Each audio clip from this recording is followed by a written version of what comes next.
Hello students, how are you. +2 accounts में partnership accounts एक major topic है। +1 में आपने अकाउंटिंग प्रोसेस को अच्छे से समझा था और वहाँ पे बेसिकली क्वेश्चंस आए थे सोल प्रोप्राइटर के। मतलब +1 में हम सोल प्रोप्राइटर की अकाउंटिंग को ही पढ़ाए थे। अब +2 के सिलेबस में पार्टनरशिप अकाउंट्स है, कुछ पोर्शन कंपनी अकाउंट का है और कंपनी अकाउंट के फाइनेंशियल स्टेटमेंट्स को एनालाइज करने का है। तो पार्टनरशिप में वो जो कुछ सोल प्रोप्राइटरशिप में नहीं होता था और पार्टनरशिप केस में हो सकता है, उन सभी एस्पेक्ट्स के बारे में अकाउंटिंग जो है +2 में हमने सीखनी है। तो +2 में क्या मतलब पार्टनरशिप में क्या अलग है। तो सबसे पहला चैप्टर जो आता है वो पार्टनरशिप फंडामेंटल है, जिसमें पीएल एप्रोप्रिएशन अकाउंट बनाना है, यानी कि जो सोल प्रोप्राइटरशिप में नहीं बनता था। सोल प्रोप्राइटरशिप में क्या बनता था, ट्रेडिंग पीएल और फिर बैलेंस शीट। यहाँ पे ट्रेडिंग पीएल के बाद पार्टनरशिप केस में क्या बनता है, पीएल एप्रोप्रिएशन अकाउंट। और उसके अलावा जो सोल प्रोप्राइटर में कॉन्सेप्ट हो ही नहीं सकते थे वो कि अगर चलती हुई पार्टनरशिप में पार्टनर्स अपनी प्रॉफिट शेयरिंग रेशो को चेंज कर लें, या एक नया पार्टनर एडमिट हो जाए, या चलते पार्टनर में से कोई पार्टनर एक रिटायर हो जाए, या किसी की डेथ हो जाए, तो या कोई फर्म जब डिसोल्यूट होती है, तो इन केसेस की हमें +1 के अंदर कोई अकाउंटिंग, ऑब्वियस है सोल प्रोप्राइटरशिप था तो पहले वाले कंसेप्ट तो इसमें आए नहीं, और डिसोल्यूशन की भी बात हमने वहाँ पे नहीं की। तो यहाँ पे पार्टनरशिप केस में ये सारे कंसेप्ट आ सकते हैं और सभी कंसेप्ट के अंदर हमें कुछ अकाउंटिंग ट्रीटमेंट्स देने होते हैं। तो वो अकाउंटिंग ट्रीटमेंट हमारे सिलेबस का पार्ट है। तो बच्चों, ये रिकॉन्स्टिट्यूशन ऑफ पार्टनरशिप फर्म का मतलब क्या है। रिकॉन्स्टिट्यूशन ऑफ पार्टनरशिप फर्म का मतलब है जब भी पार्टनर्स की प्रॉफिट शेयरिंग रेशो जो चल रही थी उसमें चेंज आती है, उसकी वजह कुछ भी हो। अगर कोई पार्टनरशिप फर्म है, सपोज करो ए बी सी की, उनकी प्रॉफिट शेयरिंग रेशो चल रही थी 1:1:1। प्रॉफिट शेयरिंग रेशो का मतलब समझते हो ना, कि प्रॉफिट को इस रेशो में डिवाइड करेंगे। अब 3 पार्टनर है तो प्रॉफिट को बांटेंगे। तो 1:1:1 रेशो चल रही थी, लेकिन आज उन्होंने डिसाइड किया कि नेक्स्ट फाइनेंशियल ईयर जो चलेगा उससे हम प्रॉफिट जो है 5:3:2 रेशो में बांटेंगे। वो कोई भी एग्रीमेंट हुआ, तीनों एग्री हैं तो हो सकता है ऐसा।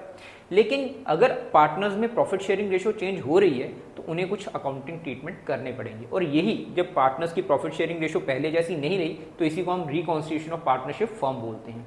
अगर ए और बी 2 पार्टनर हैं, अब नया पार्टनर एडमिट हो जाता है सी, तो ऑब्वियस है पहले ए और बी प्रॉफिट को बांटते थे, अब ए बी और सी तीनों बांटेंगे, तो इसका मतलब प्रॉफिट शेयरिंग रेशो फिर चेंज हो जाएगी। तो ये भी रिकॉन्स्टिट्यूशन ऑफ पार्टनरशिप फर्म है। अगर ए बी सी 3 पार्टनर थे, एक चला गया, सी की डेथ हो गई या वो रिटायर हो गया, ऑब्वियस है पहले ए बी सी 3 बांटते थे, अब ए और बी ही बांटेंगे प्रॉफिट को, प्रॉफिट शेयरिंग रेशो फिर चेंज हो गई। तो ये भी रिकॉन्स्टिट्यूशन ऑफ पार्टनरशिप फर्म है। अगर 2 फर्म इकट्ठा हो जाती हैं, अमलगमेट हो जाती हैं, मिल जाती हैं, तो ए पहले फर्म 1 थी, 1 के 2 पार्टनर थे, बी फर्म के 2 पार्टनर थे, दोनों मिल जाते हैं तो 4 पार्टनर बन जाएंगे, ऑब्वियस है प्रॉफिट शेयरिंग रेशो चेंज होगी। तो ये भी रिकॉन्स्टिट्यूशन ऑफ पार्टनरशिप फर्म है। तो all these concepts in which partners relationship as regard to their profit sharing ratio changes, it will be considered as reconstitution of partnership firm। और जब जब भी रिकॉन्स्टिट्यूशन ऑफ पार्टनरशिप फर्म होगी तो हमें कुछ अकाउंटिंग ट्रीटमेंट देने पड़ेंगे। कौन कौन से अकाउंटिंग ट्रीटमेंट होते हैं वो, एक होता है अकाउंटिंग ट्रीटमेंट फॉर गुडविल, एक होता है accounting treatment for reserves, accumulated profits and losses, और एक है अकाउंटिंग ट्रीटमेंट ऑफ प्रॉफिट और loss on revaluation of assets and reassessment of liabilities.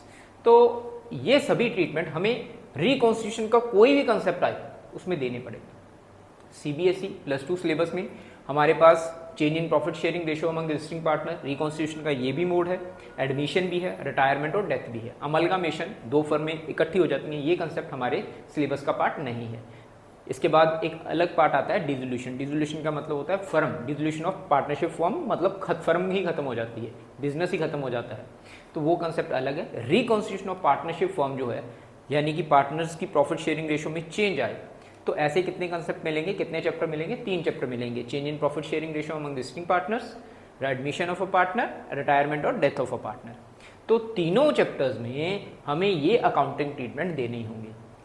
Treatment for goodwill, treatment for reserve, accumulated profits and accumulated losses, deferred revenue expenditures, and treatment of profit और loss on revaluation of assets and reassessment of liabilities.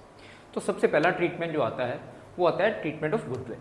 किसका आता है जी, treatment of goodwill. तो goodwill का treatment देना आपने, तो इससे पहले ये समझ लेना चाहिए कि गुडविल है क्या। ये तो आपको आई थिंक थोड़ा बहुत पता होगा कि goodwill is an intangible assets, लेकिन होती क्या है गुडविल? सिंपल लैंग्वेज में बोले तो goodwill is a good name और reputation of the firm due to which a business earn more than the normal profit. हमारे बगल में एक दुकान है या हमारी मार्केट में कोई दुकान है, सपोज करो कोई मार्केट लो, अपने दिमाग के अंदर लाओ आपके आसपास की कोई भी मार्केट जिसमें एक जैसी शॉप्स हों, मतलब गारमेंट्स की शॉप हो या किसी की, तो अगर वो उनमें से देखते हो कि एक शॉप इसकी सेल ज़्यादा है, उसकी कस्टमर ज़्यादा है, तो ऑब्वियस है जो सेल ज़्यादा कर रहा है प्रॉफिट भी ज़्यादा कमा रहा होगा। वजह क्या है बेटा? जिसके पास कस्टमर ज़्यादा जा रहे हैं हम क्या बोलेंगे कि उसकी गुडविल है। तो गुडविल क्या है? एक वो एलिमेंट है जिसकी वजह से एक बिजनेस नॉर्मल प्रॉफिट से ज़्यादा कमाता है। नॉर्मल प्रॉफिट का मतलब क्या होता है? सपोज करो हम ये कह देते हैं कि गारमेंट्स का बिजनेस कर लो, गारमेंट्स के बिजनेस में 20% रिटर्न है, मतलब आप 1 लाख रुपीज़ लगाओगे तो उसका 20% 20,000 रुपीज़ आपको रिटर्न आएगी, 20,000 रुपीज़ आपका प्रॉफिट होगा। ये नॉर्मल प्रॉफिट हो गया कि इस इंडस्ट्री में, गारमेंट इंडस्ट्री में जो बंदा काम करेगा नॉर्मली इतना कमा लेगा। बट अगर आप 1 लाख रुपया लगा के 50,000 रुपया कमा लेते हो तो इसका मतलब क्या है कि आप ज़्यादा अर्न कर रहे हो, आपकी गुडविल। तो that's right, it is a goodwill. तो गुडविल क्या है? इसी एस्पेक्ट की मॉनेटरी वैल्यू है कि हाँ जी फर्म की गुडविल कितनी है। ऑब्वियस है उस फर्म की गुडविल है जो फर्म नॉर्मल से ज़्यादा प्रॉफिट कमाती है। नॉर्मल से ज़्यादा प्रॉफिट जो होता है उसे सुपर प्रॉफिट का भी नाम दिया जाता है कि जो कंपनी सुपर प्रॉफिट कमाती है उसे हम क्या बोलते हैं कि उसकी गुडविल है।